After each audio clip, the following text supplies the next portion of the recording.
You're on Stat News Global, and I'm Nitin Gokhale.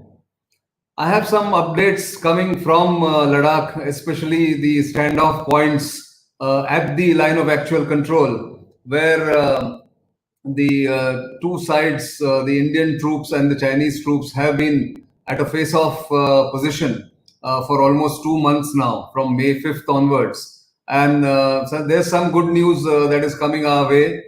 First of all, let's look at how the disengagement that was agreed upon on June 30th, the third meeting between Corps commanders, has commenced. It has begun since Sunday in the last 24 hours. And this is how it looks right now.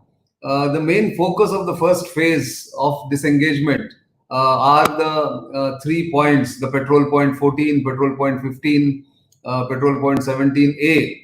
Are the main focus of the disengagement, and the disengagement has commenced step by step, as I had reported on 1st July, where the sides had agreed that they will take the first step on both sides simultaneously, and then do the verification. Now, both the sides, what they have done is that behind the LAC on either side, a buffer zone of 1.5 kilometer each has been created, which means our 3 kilometer buffer zone, where there will be no troops or no vehicles, no tent or shelters will be put by either side. They've all been removed. Whatever was there on either side of the LAC, within 1.5 kilometers on either side of the LAC, all those signs of presence of troops on either side have been removed.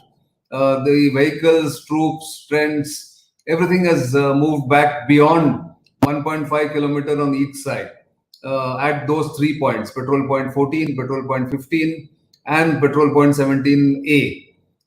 At say petrol point 15 and petrol point 17, the size of the buffer zone is slightly larger, because there is enough flat ground available, and there is also the less of a kind of tension that was there at these points, petrol point 15 and petrol point 17A. So the buffer zone there is slightly larger and slightly wider than it is at petrol point 14, is what we are hearing from our army sources.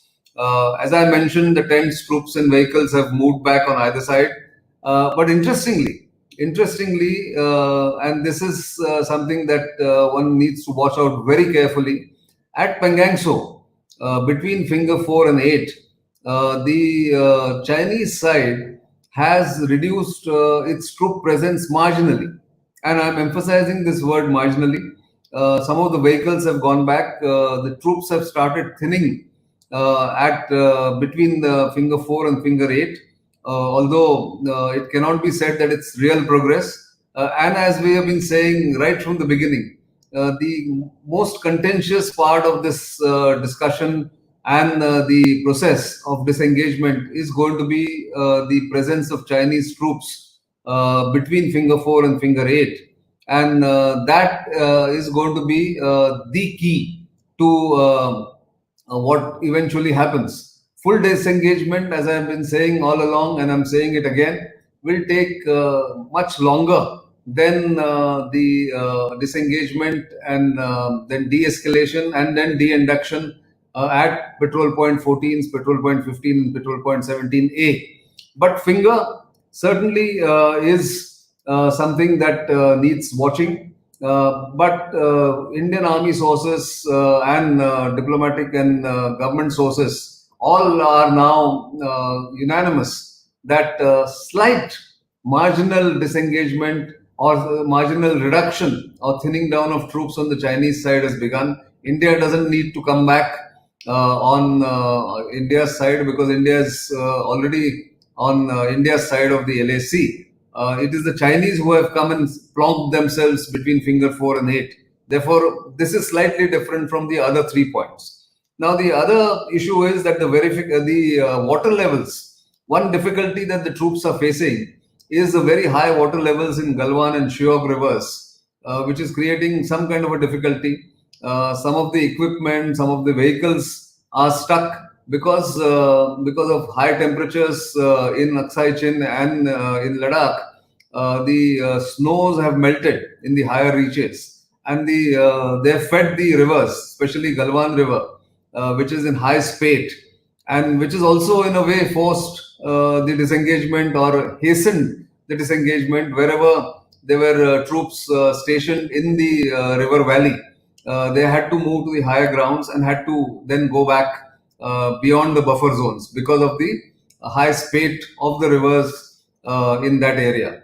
Now, that will also delay the physical verification of the disengagement and the moving back of the troops, because physical verification will mean that the troops or the inspectors on both sides, army officers on both sides, will have to go and physically take a look whenever the water level subsides or whenever the water level goes down a bit. Only then the verification can happen, physical verification can happen. At the moment, both sides are using unmanned aerial vehicles or drones, as they are known in common parlance, to make sure and record the disengagement on both sides. And that's something which is allowed and acceptable to both sides.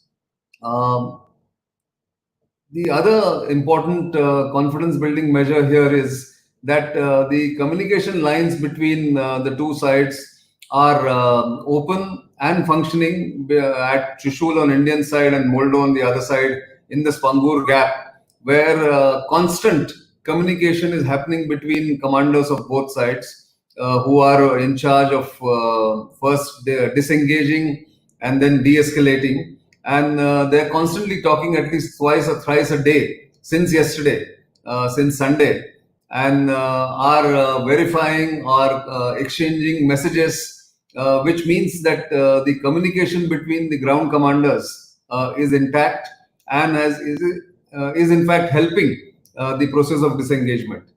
This is also interestingly being confirmed by the Chinese Foreign Ministry at its regular press conference in Beijing.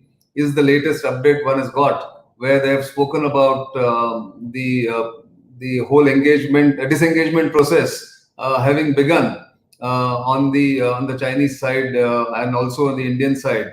If we look at what they have said, is this: there is progress made on the frontline troops taking effective measures to disengage and ease tensions, says Chinese Foreign Ministry on Monday, following third round of military talks on June 30th. That's the update from Beijing, which only confirms what we have heard from the Indian side, and which is a good sign that there is no discrepancy between the two sides as far as the process of disengagement is concerned. As I have said time and again since June 30th, that the process of verification of disengagement will be very slow, given the high levels of distrust that was created because of the clash that took place on 15 June, in which soldiers on both sides lost lives. India has officially accepted 20 soldiers died on Indian side.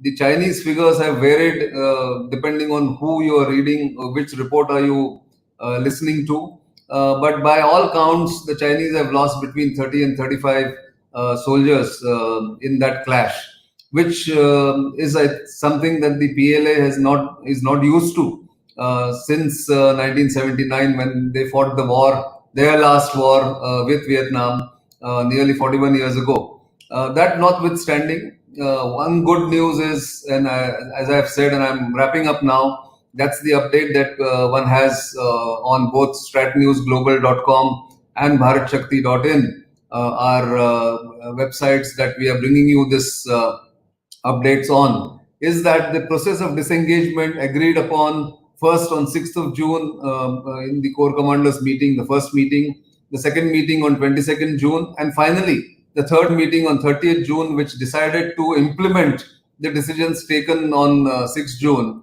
now looks like is well underway. It's early days yet. One must confess and one must emphasize that until the entire process gets over, Indian soldiers, Indian decision makers will not be at peace or will not believe that this has happened until. But for the moment, it's good news from Ladakh, especially from Patrol Point 14, 15, and 17A. The disengagement has begun. Let's hope this carries on as decided according to the process that has been agreed upon, and we will have more updates coming up. But until then, don't forget to tune in from time to time for these updates. Also, like us on our social media handles. And of course, you have the two websites, stratnewsglobal.com and bharatshakti.in, to visit to get not just news or updates, but also very authentic, very specialized analyses coming from experts, which me and my team try and bring it to you almost every day on various subjects, various facets of India-China relations, and of course, the world as we see it from South Asia and from the Indian point of view. Until the next time, this is Nitin Gokhale saying bye.